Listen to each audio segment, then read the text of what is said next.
Hello friends, हमारे channel welcome education में आप सभी का स्वागत है। आज हम आपके लिए महाभारत के कुछ ऐसे रहस्य लेकर आए हैं जिनके बारे में शायद ही आपने सुना होगा। आइए जानते हैं धार्मिक ग्रंथ महाभारत की 11 ऐसी कहानियाँ जिनके बारे में आपने शायद ही सुना होगा। आपको धार्मिक ग्रंथ महाभारत से जुड़ी अलग अलग कई कहानियों के बारे में मालूम होगा, लेकिन इनमें कई ऐसी भी कहानियाँ हैं जिनके बारे में आप शायद ही जानते होंगे। जानिए धार्मिक ग्रंथ महाभारत से संबंधित ऐसी ही 11 कहानियों के बारे में। जब कौरवों की सेना पांडवों से युद्ध हार रही थी, तब दुर्योधन भीष्म पितामह के पास गया और उन्हें कहने लगा कि आप अपनी पूरी शक्ति से यह युद्ध नहीं लड़ रहे हैं। भीष्म पितामह को काफ़ी गुस्सा आया और उन्होंने तुरंत 5 सोने के तीर लिए और कुछ मंत्र पढ़े। मंत्र पढ़ने के बाद उन्होंने दुर्योधन से कहा कि कल इन 5 तीरों से वे पांडवों को मार देंगे। मगर दुर्योधन को भीष्म पितामह के ऊपर विश्वास नहीं हुआ और उसने तीर ले लिए और कहा कि वह कल सुबह इन तीरों को वापस करेगा। इन तीरों के पीछे की कहानी भी बहुत अच्छी है।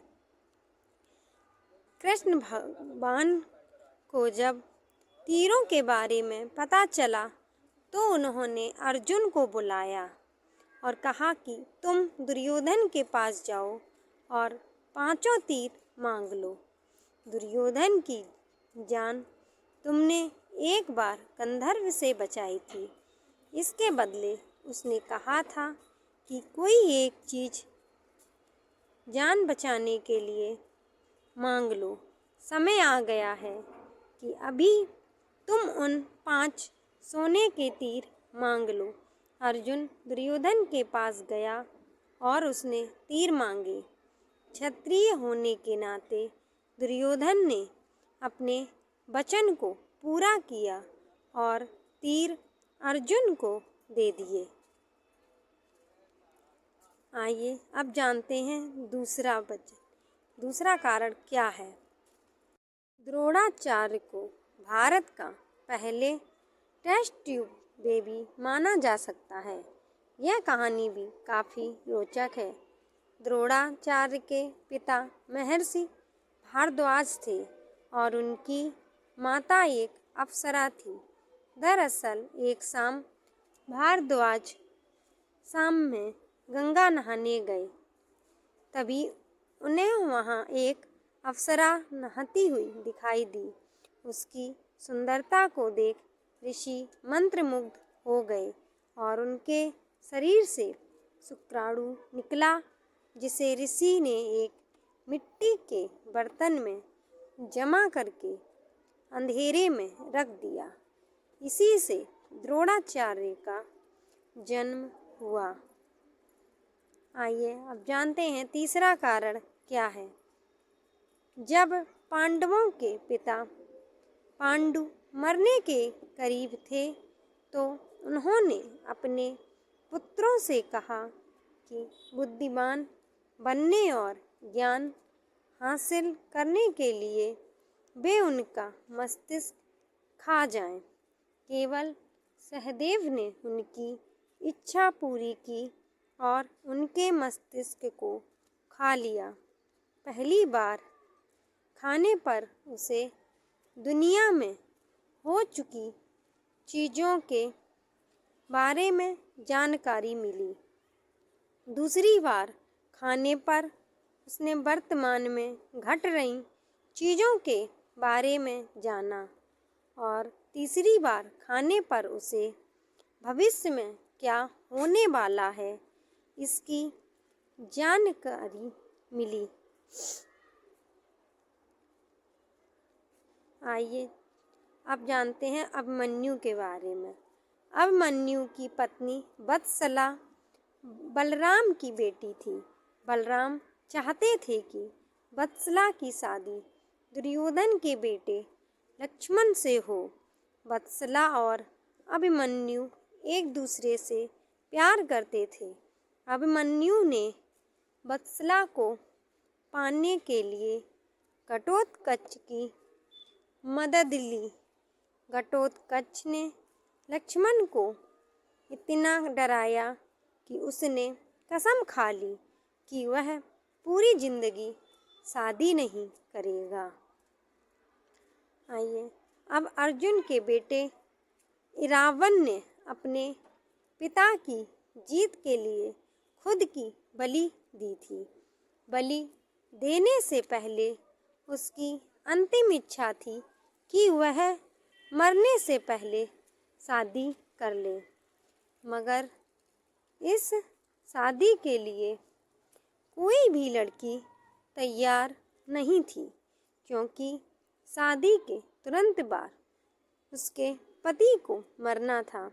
इस स्थिति में भगवान कृष्ण ने मोहिनी का रूप लिया और रावण से न केवल शादी की बल्कि एक पत्नी की तरह उसे विदा किया। विदा करते हुए बहुत रोए भी थे। सहदेव, जो अपने पिता का मस्तिष्क खाकर बुद्धिमान बना था, उसमें भविष्य देखने की क्षमता थी। इसलिए दुर्योधन उसके पास गया और युद्ध शुरू करने से पहले उससे सही मुहूर्त के बारे में पूछा। सहदेव यह जानता था कि दुर्योधन उसका सबसे बड़ा शत्रु है, फिर भी उसने युद्ध शुरू करने का सही समय बताया था। धृतराष्ट्र का एक बेटा युयुत्सु नामक भी था। युयुत्सु एक वैश्य महिला का बेटा था। दरअसल धृतराष्ट्र के संबंध एक दासी के साथ थे, जिससे युयुत्सु पैदा हुआ था। महाभारत के युद्ध में उडुपी के राजा ने निरपेक्ष रहने का फैसला किया था। उडुपी का राजा न तो पांडवों की तरफ से थे, न ही कौरव की तरफ से।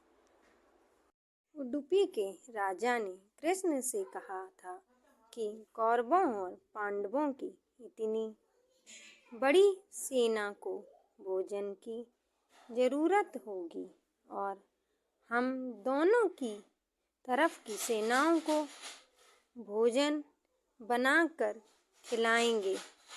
18 दिन तक चलने वाले इस युद्ध में कभी भी खाना कम नहीं पड़ा। सेना ने जब राजा से इस बारे में पूछा तो उन्होंने इसका श्रेय कृष्ण को दिया। राजा ने कहा कि जब कृष्ण भोजन करते हैं तो उनके आहार से उन्हें पता चल जाता है कल कितने लोग मरने वाले हैं और खाना इसी हिसाब से बनाया जाता है। जब दुर्योधन कुरुक्षेत्र के युद्ध में आखिरी सांस ले रहे थे, उस समय उसने अपनी 3 उंगलियां उठा रखी थीं। भगवान कृष्ण उसके पास गए और समझ गए कि दुर्योधन कहना चाहता है कि अगर वह 3 गलतियां युद्ध में ना करता तो युद्ध जीत लेता। मगर कृष्ण ने दुर्योधन को कहा कि अगर तुम कुछ भी कर लेते तब भी हार जाते। ऐसा सुनने के बाद दुर्योधन ने अपनी उंगली नीचे कर ली थी। आइए अब जानते हैं कर्ण और दुर्योधन की मित्रता के बारे में। कर्ण और दुर्योधन की दोस्ती के किस्से तो काफ़ी मशहूर हैं। कर्ण और दुर्योधन की पत्नी दोनों एक बार शतरंज खेल रहे थे। इस खेल में जीत रहा था। तभी भानुमति ने दुर्योधन को आते देखा और खड़े होने की कोशिश की। दुर्योधन के आने के बारे में कर्ण को पता नहीं था, इसलिए जैसे ही भानुमति ने उठने की कोशिश की, कर्ण ने उसे पकड़ना चाहा। भानुमति के बदले उसके मोतियों की माला उसके हाथ में आ गई और वह टूट गई। दुर्योधन तब तक कमरे में आ चुका था। दुर्योधन को देखकर भानुमति और कर्ण दोनों डर गए कि दुर्योधन को कहीं कुछ गलत शक न हो जाए, मगर दुर्योधन को कर्ण पर काफ़ी विश्वास था। उसने सिर्फ इतना कहा कि मोतियों को उठा लें। कर्ण दान करने के लिए काफ़ी प्रसिद्ध था। कर्ण जब युद्ध क्षेत्र में आखिरी सांस ले रहा था, तो भगवान कृष्ण ने उसकी दानशीलता की परीक्षा लेनी चाहिए। वे गरीब ब्राह्मण बनकर कर्ण के पास गए और कहा कि तुम्हारे बारे में काफ़ी सुना है और तुमसे मुझे अभी कुछ उपहार चाहिए। कर्ण ने उत्तर में कहा कि आप जो भी चाहें मांग लें। ब्राह्मण ने सोना मांगा। कर्ण ने कहा, सोना तो उसके दांत में है और आप इसे ले सकते हैं।